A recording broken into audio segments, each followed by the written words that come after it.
je vous fais cette vidéo, c'est du coup pour vous parler de ce que j'ai acheté ou de ce que j'ai reçu eh bien, au mois de janvier, en sachant qu'il y a un petit décalage parce que, eh bien, comme je n'ai vu mes amis que au Nouvel An, je ne les ai pas vus avant au mois de décembre, du coup j'ai reçu quelques cadeaux aussi, donc je vais vous en parler dans ce book haul. On commence avec deux cadeaux de Noël qui ne sont pas des livres, pour une fois. J'ai ma meilleure amie, les guidances de Sarah, qui m'a du coup offert un petit puzzle avec, je sais pas si vous allez le voir, un petit fantôme qui attestera de faire son sapin. Vous voyez, il est en train de décorer, mais je sais pas si vous voyez bien, mais au lieu de décorer comme tout le monde pour Noël, eh bien il le décore un peu comme dans Halloween. Donc voilà, c'est un petit mélange entre Noël et Halloween, de fait que j'apprécie particulièrement. Et donc du coup forcément, elle s'est dit que ce puzzle était fait pour moi, même si, alors je vous préviens, je ne suis pas du tout une grosse fan de puzzle. Très clairement, je n'ai pas la patience pour faire ça. Donc je vais essayer de faire, mais c'est vraiment pas ma tasse de thé. Par contre, truc qui est plus ma tasse de thé, elle m'a offert un oracle, je sais pas si vous voyez bien, l'oracle des hauteurs vibratoires. Je l'avais mis dans ma wishlist parce que les cartes sont juste ouf. Les illustrations, je les trouve magnifiques. Je sais pas si vous allez bien les voir, mais... Et donc du coup, eh bien, je lui avais dit, parce que j'en ai plusieurs quand même, je commence à avoir une petite collection de tarot, d'oracle et tout, et donc je lui avais dit, bah ça serait cool que celui-ci fasse partie de ces achats. Et donc voilà, elle me l'a fait, vous voyez, les cartes sont juste mais d'une beauté spectaculaire. Donc voilà, je suis très contente d'avoir eu ce cadeau-là. Et évidemment, elle m'a fait pas que ça, elle m'a aussi mis des chocolats. Et, parce que pour elle c'est jamais assez, elle a dit bon, je suis allée voir dans ta wishlist, t'ai quand même pris un livre. Je fais oh, genre tu m'as pris un livre. Donc elle m'a pris Noël à Édimbourg avec un inconnu que j'ai déjà lu. Et je suis très contente parce qu'en plus c'est le Toc Toc. Et c'est de Amélie Séastier, une autrice auto-éditée. C'est une petite nouvelle, vous voyez, c'est très court. Sur l'histoire d'un jeune garçon qui se retrouve à Noël à Édimbourg, comme il est dit, parce qu'il fait un genre de truc, il va dans l'école à l'étranger. Je crois qu'il est français et donc du coup il fait un truc genre Erasmus et il se retrouve à Noël tout seul et donc du coup il va sur une appli pour rencontrer des gens justement à Noël en mode Tinder mais spécial Noël, et il va rencontrer Kilt Elwinski, un mec, donc c'est une romance MM qui est écossais et qui est très drôle, et donc j'ai énormément aimé cette romance, je suis très contente de la voir et je compte bien m'acheter pour février, puisque février je compte faire un truc vraiment thématique maintenant, pas chaque mois. Je compte bien m'acheter plus de romances au mois de février et donc prendre le deuxième tome qui est Saint-Valentin, alors je sais plus, avec un écossais, mais c'est un truc comme ça. Voilà, dans la même veine, je vais me le prendre aussi en relié. Vous voyez, je suis happy. Comme vous pouvez le voir juste là, je me suis racheté les Eragon en grand format parce que j'avais les petits formats, mais j'en avais un qui était grand et les trois petits, c'était horrible. Du coup là, quand j'ai vu qu'il ressortait une nouvelle édition, je me suis dit avec la stage, ça y est, c'est pour moi. Donc voilà, je me suis acheté le dernier tome qui me manquait parce que je ne sais pas pourquoi. Je suis allée dans plusieurs magasins, il y avait le tome 1, 2, 4 et 5, mais le tome 3, il était plutôt rare. Donc voilà, je suis contente, ça y est, j'ai le tome 3. Il n'est pas super beau, mais de toute manière, j'avais pas le choix puisque c'était le seul qui restait. Donc Cynthia me l'a mis de côté et me l'a donné à Noël. Enfin, me l'a donné, je lui ai payé évidemment, mais vous avez compris, elle me l'a donné pour le nouvel an du coup. Et ensuite, désolée mais je suis faible, hein. J'ai pas arrêté de le voir sur les réseaux sociaux et regardez-moi ce bébé, comment il est magnifique. Franchement, j'avais pas le choix. Et en plus, je me suis mis à suivre à partir du FNR Nina Quill que j'ai rencontré là-bas. Et la propagande qu'elle fait autour de ce bébé, mais il est magnifique l'objet, il faut se l'avouer. Et puis en plus, l'histoire a l'air pas mal. C'est un petit peu un mélange entre Hunger Games, Twilight et tout ce genre-là. C'est l'histoire d'une jeune femme qui est adoptée par un vampire, mais elle est humaine et donc elle va devoir faire un concours, une grosse épreuve, genre comme un Hunger Games, pour être la seule survivante à la fin et pouvoir demander un vœu à la déesse, qui est la seule personne capable de la transformer en vampire, puisque comme je vous ai dit, elle a été adoptée par un vampire, mais elle est humaine, elle est faible, et donc pour pouvoir rester avec sa famille, eh bien, il faut qu'elle se soit transformée en vampire, mais elle ne peut pas l'être par d'autres vampires apparemment dans cet univers-là, donc voilà, elle va devoir affronter évidemment des vampires. Comment vous dire que ça va être compliqué, et elle va faire alliance avec un gars visiblement qui est censé être un ennemi, donc on va avoir un enemy to lovers. Romantasy, parfait, on adore, franchement. Ça a l'air totalement dans ma vibe. En plus, de cette magnifique boîte, comme vous pouvez le voir. Donc je suis très contente d'avoir craqué, de l'avoir acheté. Autre chose que j'ai reçue aussi au mois de janvier, c'est Gardien des Cités Perdues. C'est une adaptation d'une saga jeunesse que j'ai reçue déjà très récemment. On est sur l'histoire de cette jeune fille qui est une humaine qui vit parmi les humains mais qui est télépathe, et ce jeune homme va débarquer pour lui apprendre, bien que visiblement elle n'était pas si humaine qu'elle le croit, et donc on va suivre ses aventures pour découvrir qui elle est, ce qu'elle est, et voilà. J'en sais pas trop plus pour le moment parce que c'est une saga jeunesse qui est très en vibe, elle plaît énormément. Il y a 12 tomes je crois, donc quand j'ai vu que la version BD sortait, je me suis dit pépitas, c'est parfait, je vais pouvoir lire la BD, savoir de quoi ça s'agit, avant de me lancer dedans, parce que le projet de lire 12 tomes, je peux plus. Comme vous voyez, j'en ai partout, j'en lis tellement que je peux plus. Donc voilà, c'est une adaptation, c'est très bien, ça ira beaucoup plus vite que de me taper toute la saga. En sachant que si j'ai bien compris, vous voyez ici, ils nous mettent volume 1, partie 1. Donc peut-être qu'en fait, ils vont reprendre chaque tome et les faire en 2 BD pour qu'on soit un peu plus voilà, au plus près. Ça pourrait être cool. Parce que comme ils l'ont fait pour Nevermore, la BD en soi est un support qui est pratique parce qu'on n'a pas besoin par exemple de faire les descriptions et tout, il y a les images pour ça, mais malheureusement c'est un des formats assez courts et donc on n'a souvent pas assez autant que, ça va rien dire ce que je vais dire, mais vous voyez, il n'y a pas autant que dans un roman. Donc à voir ce que ça donne, je l'ai pas encore lu et eh bien j'ai hâte de le découvrir. Hey, c'est encore moi, je fais ce que je peux. C'est le soir, donc là j'ai mis la ring light, mais ça fait pas forcément des plus bels effets, mais c'est pour vous parler du cadeau du coup que à la base j'ai fait une énorme wishlist de livres à ma cousine, à mes amis et tout, et je me disais bon voilà, elles me prendront parmi ça. Kenani. Elle ne m'a pas du tout pris ça, donc je voulais vous en parler dans le book haul, même si c'est pas un book, ça reste un haul quand même. Alors, même si c'est pas un livre, techniquement, ça reste un petit peu dans l'univers, parce que je ne sais pas si vous connaissez, mais il existe une marque, Muse, voilà, où vous voyez, il y avait ce petit print dans le cadeau du coup qu'elle m'a offert, qui font des t-shirts en rapport avec le monde du livre. Alors forcément, quand ma cousine l'a vu, elle m'a dit, j'étais obligée de te le prendre, donc je vais vous montrer. Vous voyez là, Book Before Boys. Elle m'a dit, quand j'ai vu ce t-shirt, obligé, je te le prenne. Donc voilà, j'ai un nouveau t-shirt. Je suis un peu... alors par contre, il est méga grand. Hein, on va pas se mentir. Je peux en mettre peut-être 2 comme moi dedans. Mais c'est pas plus mal, ça fera effet oversize. Soit je m'en servirai quand je vais être tranquille pilou-pilou à la maison, soit je m'en servirai un peu en mode, comme je viens de vous dire, oversize, replié dans un jean taille haute, on va dire à peu près. Donc je suis très contente. Par contre, l'écriteau est vraiment petit par rapport à la taille du t-shirt, donc je suis pas trop sûre que ceux qui savent pas ce qu'il y a écrit dessus le voient vraiment, tu vois. Il va vraiment falloir loucher sur ma poitrine pour voir l'écriteau. Mais bon, c'est pas grave. Je suis quand même très contente de ce cadeau, comme vous voyez, il est cool. Et du coup, je suis allée voir sur le site, et il y a plein d'autres trucs que je veux. Mais voilà, on va se calmer parce que on a dit que c'était une année 2024 où on était à peu près raisonnable. Donc on va essayer de se tenir. Alors je vous reprends pour vous parler de 4 réceptions que j'ai faites, mais en réalité je ne peux vous en parler que de 2 puisque les 2 autres que j'ai achetés, eh bien malheureusement c'est des cadeaux de Noël de ma nièce.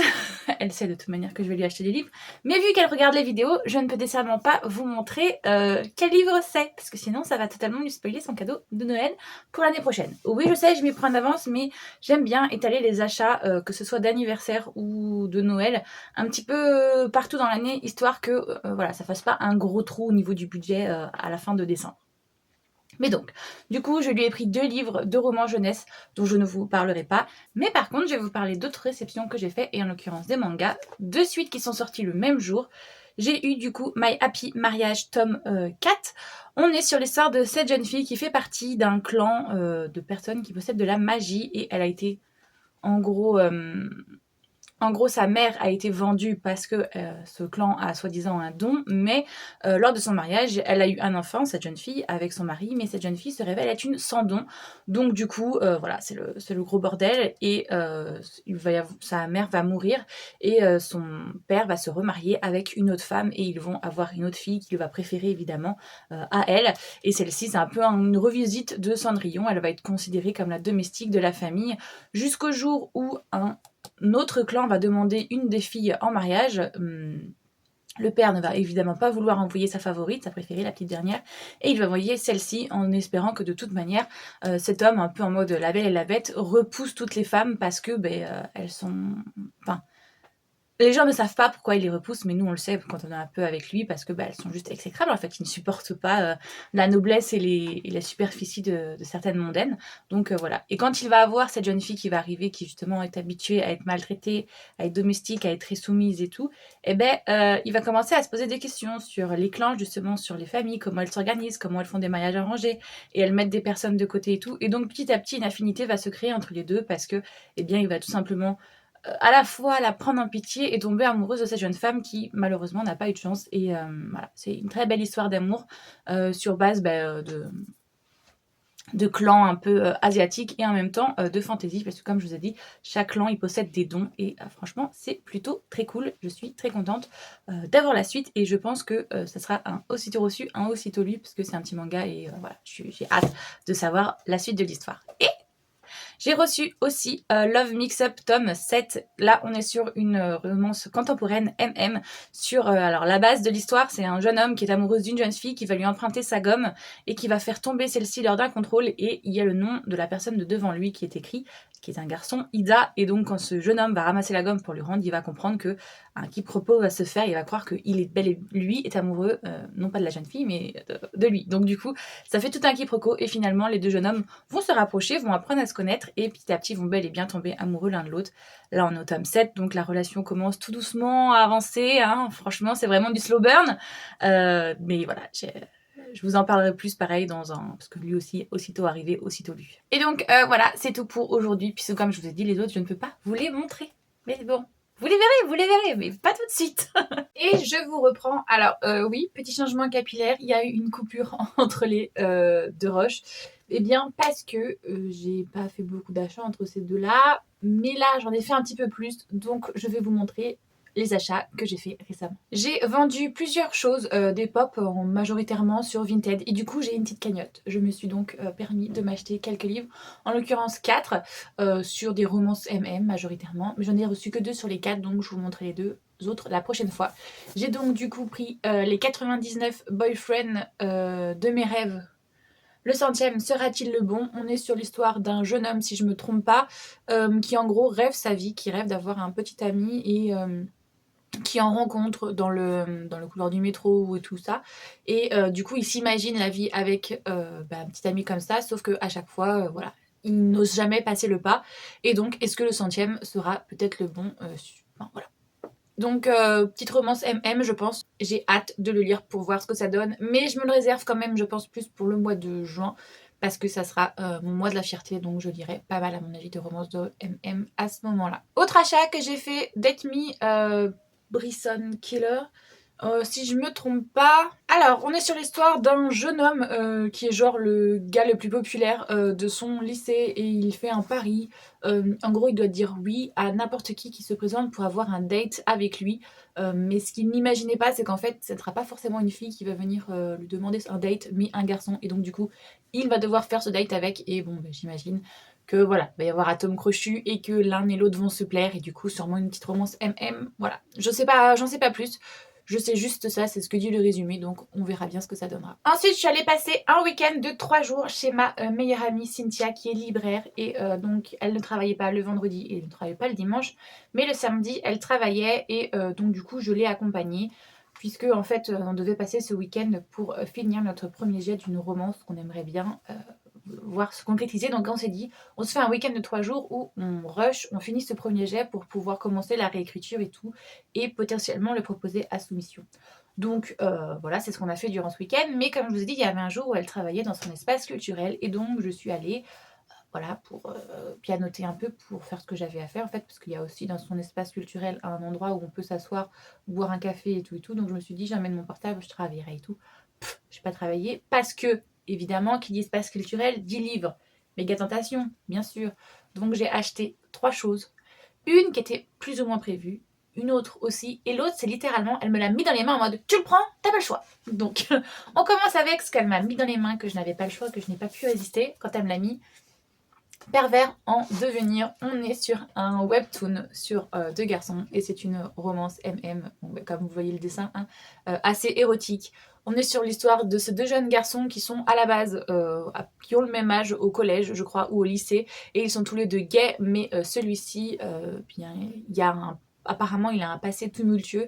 Il est traité d'incestueux, donc je sais pas si c'est son père ou son cousin ou quoi qui l'aurait attouché et tout. Et ce jeune homme-là, lui, c'est un gars très populaire, mais qui cache son homosexualité. Il fait tout en privé, voilà. Mais il va y avoir une relation qui va naître entre ces deux-là au collège ou au lycée, visiblement. Après, ils se sont perdus de vue. Et là, ils se retrouvent bien plus âgés. Lui, il est prof de sport, de taekwondo, si je ne me trompe pas. Et lui essaye de prendre des cours, mais lui a un gabarit voilà, de sportif, alors que celui-ci est un tout petit maigrichon. Et c'est celui-là qui était populaire et qui avait en gros tout le monde à ses pieds avant. Et maintenant, c'est celui-là, puisqu'il est devenu quand même pas mal beau gosse, il faut se le dire. Donc la relation s'inverse un petit peu, les forces s'inversent et celui-ci ne se souvient plus pourquoi ils ont arrêté de se voir, qu'est-ce qui s'est passé, alors qu'apparemment c'est assez important et c'est assez traumatique puisque celui-ci, quand il va le revoir lui, il va être en mode vénère. Voilà. Donc je peux pas vous en dire plus sans vous spoiler, mais voilà, j'ai bien aimé, à peine acheté, déjà lu, donc je vous en parlerai peut-être un peu plus dans l'update qui lui sera consacré. Ensuite, j'étais plus ou moins sûre de me le prendre quand j'allais aller, voilà, j'ai pris La Princesse et le Croque-Monsieur, je l'ai vu énormément passer sur les réseaux, donc je me suis dit, eh bien, il y a de fortes chances que le thème me plaise, puisqu'on a l'histoire sur cette jeune femme qui, son père va décéder, et donc il veut absolument la marier, mais elle ne veut pas se marier puisqu'elle n'aime pas les hommes. Mais son père lui dit de toute manière, t'as pas le choix, soit tu épouses un homme, soit tu en deviens un, puisqu'il n'y a que les hommes qui puissent hériter de leur famille, de leur père. Donc quand je meurs, je veux que tu hérites de ma fortune. Donc c'est ce qu'elle va faire. Quand son père va décéder, elle va devenir, du coup elle va se travestir, elle va devenir un homme pour pouvoir hériter de la fortune familiale. Mais c'est sans compter sous le fait que, tout le monde sait que le duc, je sais plus, je crois que c'est le duc Camembert n'a pas de fils, mais il y a une fille. Donc il faut laisser le temps que le décès se passe, qu'elle aille dans une autre ville pour se faire passer pour le fils du duc, et que petit à petit, en fait, tout le monde accepte le fait qu'en fait, si, il avait un fils, mais qu'on avait juste oublié ou qu'on ne le savait pas. Donc il y a toute une machination qui va se mettre en place jusqu'au moment où elle va rencontrer la princesse Brie. Et voilà, je pense qu'on va avoir une petite relation d'amour entre les deux. Caliente. Et ensuite, je m'en doutais que si elle y était à la librairie, j'allais la prendre à l'espace culturel. Brume tome 2, j'ai adoré le tome 1, c'est très chou. Les graphismes sont franchement mais d'une beauté génialissime. Je ne pouvais que le prendre si je tombais dessus, je le savais. Évidemment, je tombais dessus, donc je l'ai pris. En plus, pas très cher, 12,50 € pour une BD, franchement ça va. Ok, c'est une toute petite BD jeunesse, mais des fois, il y a des BD jeunesse qui coûtent bien plus cher que ça. Donc là, j'étais assez contente, je l'ai pris. Et pareil, aussitôt acheté, aussitôt lu, je vous en parlerai dans un update, c'est franchement très cool. J'ai reçu 2 livres que j'ai achetés sur Vinted, donc je vous les montre puisque c'est le principe de Book Haul. Voilà, My Dear Fucking Prince, j'ai vu le film sur Amazon, non, si c'est Amazon Prime qu'il y est, je crois. Je l'ai vu et j'ai adoré le film, on va pas se mentir. Donc du coup, je me suis dit que peut-être je m'achèterais le livre pour le lire sûrement au mois de juin, vu que c'est là où à mon avis je vais lire un max de romances MM.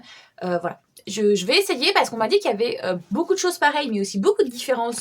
Des personnages qui sont enlevés, d'autres ajoutés, d'autres moins bien traités et tout. Donc on va voir, je pense que je vais essayer de le lire, que je ne vais pas que m'attarder sur le film, parce que c'est une adaptation encore une fois, donc il faut que je lise d'abord l'œuvre originale pour pouvoir justement, je pense, faire la comparaison entre les deux et voilà, je vous en donnerai mon opinion à ce moment-là. Pour ceux qui ne savent pas de quoi cette histoire parle, on est sur l'histoire du prince héritier d'Angleterre et du fils de la présidente des États-Unis d'Amérique. Et tous les deux sont gays, mais lui, étant un prince, il se cache parce que, bien évidemment, l'homosexualité dans la royauté, c'est très mal vu. Et lui, il n'est pas encore ouvertement queer, mais voilà, il ne s'en cache pas sans non plus trop se montrer. Vous voyez, il milite pour la cause LGBTQIA+, mais il n'est pas encore ouvertement gay au niveau de la presse et tout et tout. Donc voilà, il y a un entre-deux, il va finir par faire son coming out médiatique, mais pas le prince. Et justement, c'est là où ça va coincer, c'est que les deux, à la base, se détestent, puisqu'ils se côtoient dans des événements plutôt diplomatiques, et au final, on va leur dire, justement, à cause d'un événement qui va se passer, arrêtez de vous faire la guerre tous les deux, devenez amis. Donc ils vont faire semblant d'être amis, mais en faisant semblant d'être amis, petit à petit, eh bien, des sentiments vont réellement naître l'un pour l'autre, et ils vont apprendre à se découvrir et tomber amoureux, et avoir une relation MM, et évidemment, ça va faire des complications, puisque lui ne peut pas se montrer voilà, avec lui, donc toute une romance qui va naître entre ces deux personnes, et j'ai bien aimé le film, donc je pense que je vais être impactée, mais à la lecture on verra bien ce que ça donne, parce qu'il y a sûrement des choses qui n'ont pas été mises dans le film. Ensuite, j'ai commandé aussi un Si joli désastre. Alors celui-là, j'ai un petit peu peur, parce qu'il a entraîné Cynthia, ma meilleure amie, dans une panne de lecture. Donc, elle me fait « Ah bon, tu l'as acheté ?» En mode oui, bah tu me fais peur du coup. On est sur un mixte entre Grise et Love Simon. Je ne sais pas si vous nous avez lu ou vu, parce que ce sont tous les deux des choses qui ont été au cinéma. Donc on est sur l'histoire de deux jeunes garçons qui vont avoir une relation, c'est un amour d'été, et ils ne sont plus censés se revoir après, mais finalement, eh bien, ils vont se retrouver dans le même lycée, et donc il y en a un qui est visiblement ouvertement gay, mais l'autre pas du tout. Donc voilà, comment ça va se passer? Est-ce que l'histoire d'amour va continuer malgré que les vacances d'été soient passées ou pas? Est-ce que celui-là qui est ouvertement gay va aller vers l'autre qui ne l'est pas, et donc du coup va créer des problèmes parce que peut-être qu'il ne veut pas faire son coming out? Enfin, voilà, ce genre de choses. Eh bien, je lirai ça. J'ai hâte de lire pour voir ce que ça va donner, et j'espère surtout que ça ne va pas me créer une panne de lecture comme pour Cynthia. Donc voilà, on y croit. Je vous reprends pour vous dire du coup la dernière réception que j'ai eue, c'est The Sad Ghost Club, le tome 2 que je viens de recevoir, du coup que j'avais commandé sur Amazon, et que aussitôt est arrivé, aussitôt il est lu.